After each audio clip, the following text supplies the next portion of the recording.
The March of the Puritans continues unabated because today we get councillors representing 16 local authorities and in particular coming from Lambeth Council, where Jim Dixon, Cabinet Minister, is urging the government to change the legislation to ban outdoor smoking. Yes, that's right. They've banned indoor smoking in pubs and restaurants. They now want to ban it outdoors as well. I don't think they'll stop until they ban smoking completely and indeed drinking as well and turn most of us into criminals.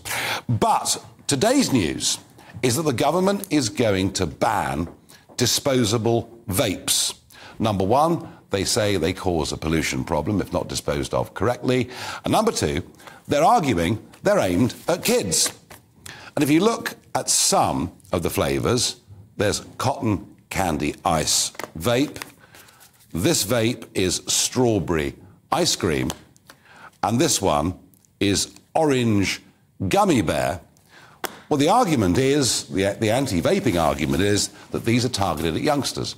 And yes, about 15% of mid-teenagers do vape in some way. But whether banning things and whether putting all of this into the hands of the criminals is the right thing to do, I'm just not so sure.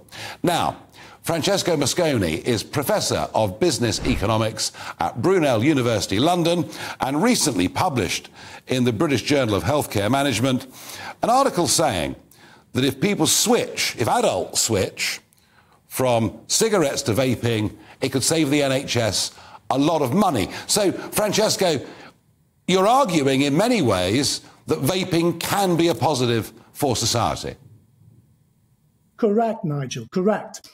In the paper, what I'm saying is that if 10% smokers adopted reduced risk products, and I'm thinking about e-cigarettes, for example, or heat not for burn tobacco, and assuming that there is a 10% risk reductions for developing smoking diseases like lung cancer, oral cancer, and so forth, then the overall population would experience about 3% decrease in hospital admissions, 3% decrease in health expenditure, which means essentially that the saving would be annually more than 100 million of pounds in England. Okay. But, Nigel, in a more optimistic scenario where the switch of these smokers pass from, goes from 50% to these reduced risk products, then we're going to see a reduction in percentages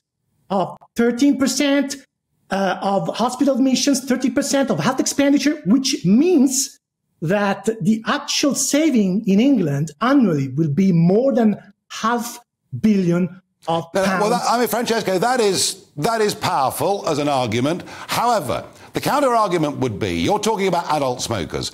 We do not yet know the long-term effects of vaping, how negative it may or may not be. Do you think, is it your view, that by selling orange gummy bears, that the industry has targeted teenagers or not? My view, I think, is very clear. We should not target children. We should keep our children, our kids, away from these products because we call these products reduced risk products. So we're not going to see, zero risks. There are going to be risks. And if you're not an adult, you're not going to be able to choose. Let me tell you my position, if you allow me, on this. Disposable vapes, I think, create an environmental issue. We know that. And this will lead to additional costs. We know that because we are discussing today this.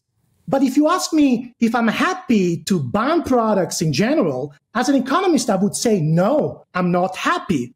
Absolute bans historically don't work. Nigel, don't work. You think about the alcohol, it doesn't work. So in a perfect world, I would say, I would prefer not to ban them and instead focus on education, because this will lead to, let's say, well, Francesco, I have to say that I agree with you on that. And my worry is drugs are illegal, but huge numbers of young people take them, and if you completely ban these, the criminal gangs will move into it. Francesco Moscone, thank you very much indeed for your testimony. Well, I'm joined now by John Dunn, Director General of the UK vaping industry.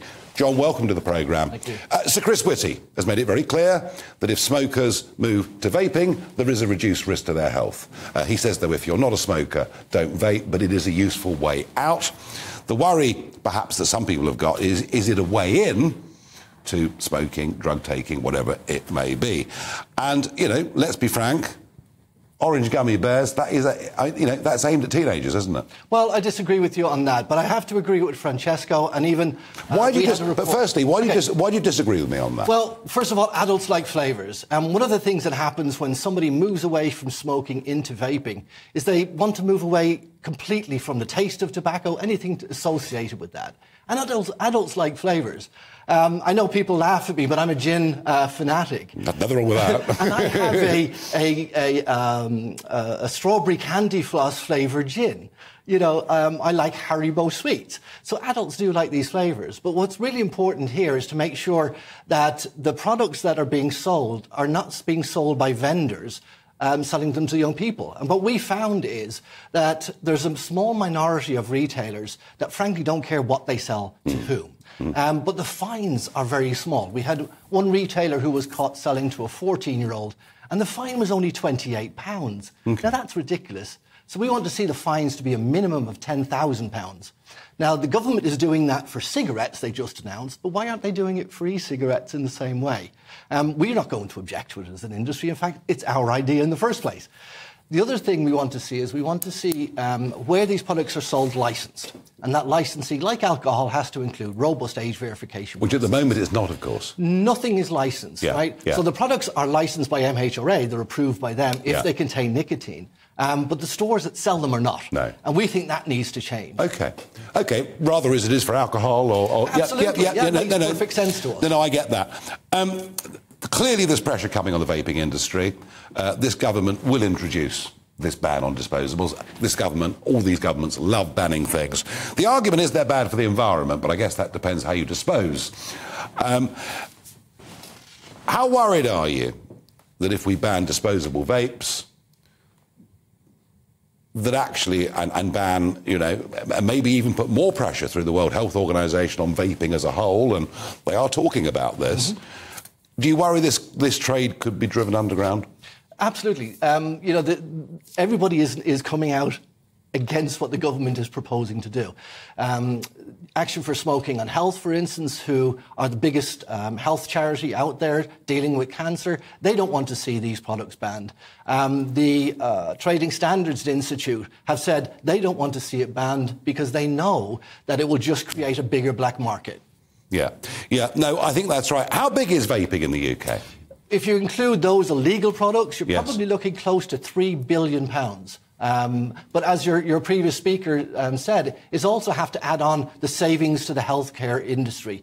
250 people die every day from smoking-related diseases. Not one single person has died from vaping a commercially produced e-liquid. But tobacco companies, of course, sell vapes and cigarettes, don't they?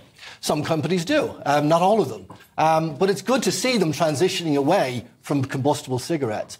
But most of these products are not made by tobacco companies. They're made by entrepreneurs. They're made by good British companies. And we need to be applauding that because they are doing a good thing for people's health. And the vape shop is now part of the high street? Absolutely. It's been regenerative of the high street, I would have to say. Well, not of itself, but certainly amongst all the charity shops, it's nice to see somewhere people actually are. John, thank you very much indeed. My guess, folks, is the government will ban disposable vapes. They will regulate the tastes that are allowed to be sold. They'll think they're really doing an awful lot of good, and it'll actually make almost no difference whatsoever.